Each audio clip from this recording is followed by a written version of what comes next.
we're moving on. Here we go. Here they are. Another tension-filled week as President Trump orders that the United States will not accept or allow transgender people in the military.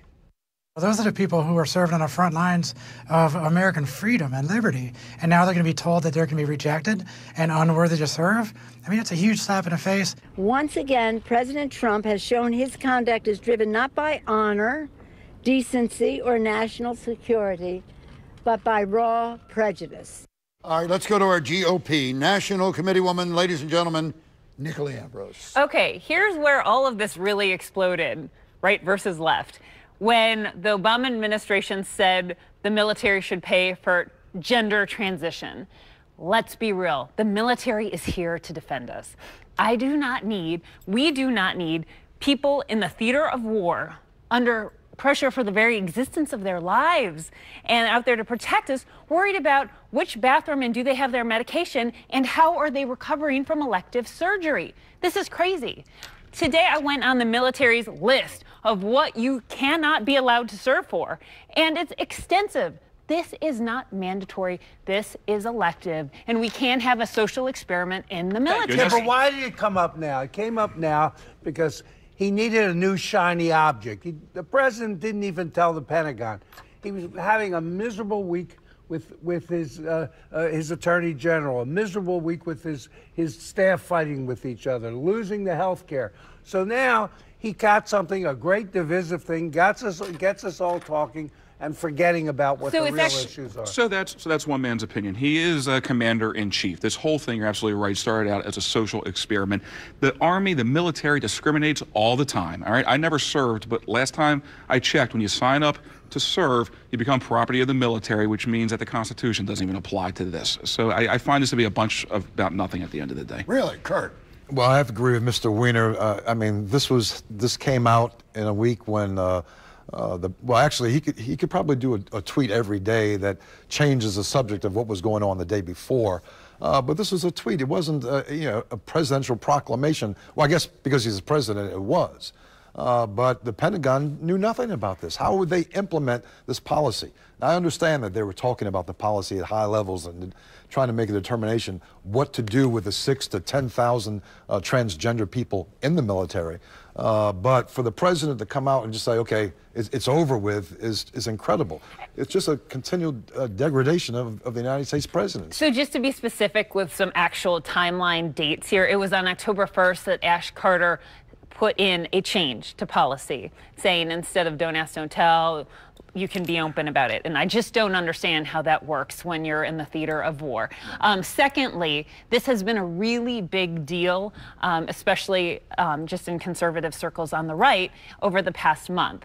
And thirdly, the military stated publicly that this policy was under review in 2017. So this is not as out of the blue. No, and this was a response to President Obama using the military to promote a social agenda. And many in this country find that to be appalling.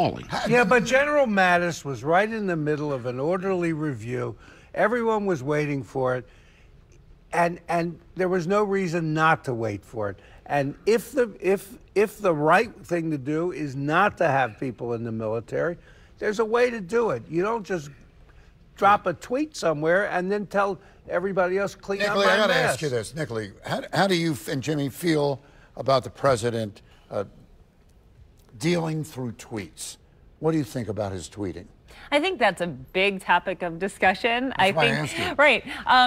Obviously, the ones that get the most attention are policy tweets that people might normally expect a more formal rollout on. Because you think it's kind of ridiculous? Is that he's tweeting? Well, I think the thing I know people have pushed for is a more thorough review process on tweets. You know, obviously, if it has to do with a legal issue, you want a lawyer reviewing something like that before it goes out. And he loves his lawyer right now. Look, whoever that lawyer may be, whoever that may or may not be. I have something to do. I don't like the way the Oval Office is being run right now. I do view the White House as being in disarray. I'm not a fan of the way he's handling his Twitter account. I don't think that you implement policy via tweets. But that's a separate issue on whether he has the constitutional ability to do it and whether it's good policy moving forward. But I don't like what I'm seeing coming out of the White House. Also this week, President Trump has been tweeting blasts, as you've seen, aimed at Attorney General Jeff Sessions. for not telling Trump he was going to recuse himself from the Russian investigation. It's kind of hurtful, but the President of the United States is a strong leader. He is determined to move this country in the direction he believes it needs to go to make us great again. And Trump is getting an awful lot of Republican criticism for the way he's treated Sessions, even, Jimmy, from Rush Limbaugh. Well, among others, I was one of the first to say I thought it was a mistake for Jeff Sessions to recuse himself from the Russian probe. I don't think he should have done that, and I disagree. A lot of people thought that he ethically had to. I disagree with that. I don't think that it is smart and it behooves the president to treat his own attorney general this way. Now, listen, with that being said, the attorney general serves at the pleasure of the president, and if Donald Trump wants a new attorney general, put in a new attorney general. Kurt. I find it terribly ironic that months ago, when we were considering Sessions to become the Attorney General, there were a lot of Democrats who were really opposed to him. And now you have the Democrats. Even the Democrats are coming out supporting Sessions because of what what's happening in this situation. The guy does look like he's being put upon. He's got all kinds of support from all over the place. Well, this really illustrates the president's inability to take responsibility for what he did in firing James Comey, because all of this is the consequence of it. He didn't realize at that point that once he fired him, and with Sessions recused, that he'd have to deal with Rod Rosenstein, who he's now calling this guy from Baltimore. Anyone ever heard I got a guy from Baltimore? We don't even have Republicans in Baltimore. You got to remember something, guys. When Jeff Sessions originally recused himself, this was not a probe into Donald Trump. This was an intel probe. So you have to put some sort of context in this, which meant that there was no ethical obligation for Sessions to recuse himself at the time. 30 seconds.